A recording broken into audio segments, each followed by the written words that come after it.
I'm here with Mr. Michael Schreiber, a good friend and a mentor of mine, Oh, I should thank add, you. and a very hot target tenant that I've been onto for many, many, many years. Michael owns the Fun Lab Group, which includes a lot of F&B and entertainment businesses like Holy Moly, Strike Bowling, Jukes, Be Lucky, Archie Brothers, which is my personal favorite. Michael is definitely ahead of the market when it comes to F&B and entertainment and bringing entertainment into bricks and mortar retail. It is really exciting to talk to you today about how the last couple of weeks looked for you in the COVID period and what you're doing with all your businesses moving forward here in Australia and overseas in what now has become the new normal. Michael, do you remember when the retail restrictions were announced here in Australia? And what was the first thing you did once being notified about the restrictions? Yeah, I think I'll always remember that day. It's like the moon landing in a way. Thankfully, we'd kind of prepared a plan ahead of this in terms of various restrictions around revenue and actions. And, that accelerated a lot faster than we anticipated. So, what I can say, happily going into this period, we were trading really strongly and really well. In the 3-week period of March before the shutdown and before the final week, definitely sales, slowed down dramatically in that final week just before shutdown. Around, I think the fear factor was up.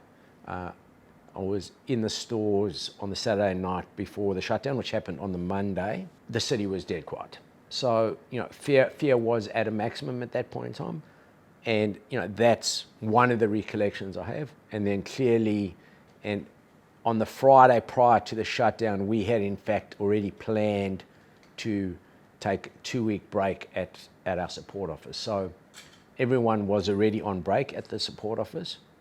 News came on, I think, the Sunday or the Monday. On the Tuesday, we stood everyone down. So a really difficult announcement to make, standing down 1,200 people, shut down as, when your business goes from a thriving business to an illegal business, essentially, in the eyes of the government, mandated shutdown, illegal to open.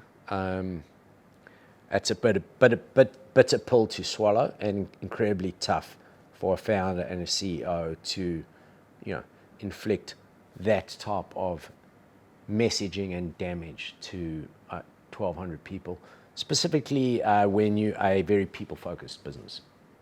That was a tough and memorable day for all the wrong reasons. And at that time, there was no JobKeeper. So there was JobSeeker, but there was no JobKeeper. So essentially, we're telling a lot of people in the business to go to Centrelink. Equally, we knew that we had a lot of people that were not going to get a benefit because they were students on work visas and they're not entitled to those. So we immediately set up a helping hand fund.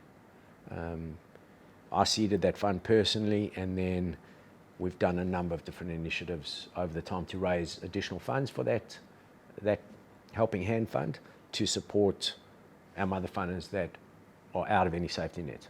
As a business, our business is the business of facilitating social engagement, really. So, when that's the absolute antithesis of what we need to do today to protect ourselves, it's also a massive challenge.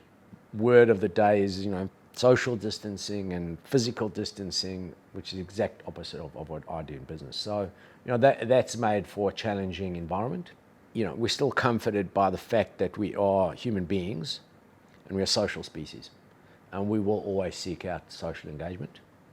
And social distancing is, anathema to our hardwired normal state. We will overcome it.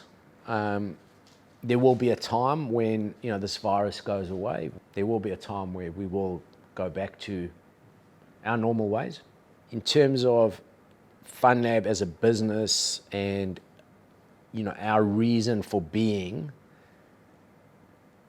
I think is more in focus today than ever before, because Amazon doesn't deliver what we do. Netflix doesn't stream what we do.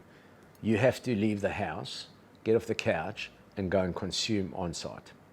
So we're the vanguard of what's required for, the reinvention of retail coming out of this. And there'll be a lot of pressure on bricks and mortar around accelerated trends into online,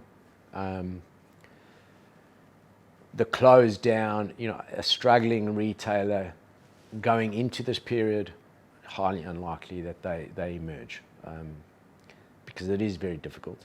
And if you didn't have a strong business model and strong financial resources, there's a high probability that you don't make it. So, they're talking about 30% of retailers don't reopen. Which retailers are going to come about to take up all of that space? How are landlords going to deal with that? And there'll have to be a lot of new thinking around repurposing, whether that's more services, commercial, residential, hotels, and leisure and entertainment, but certainly consume on-site experiences.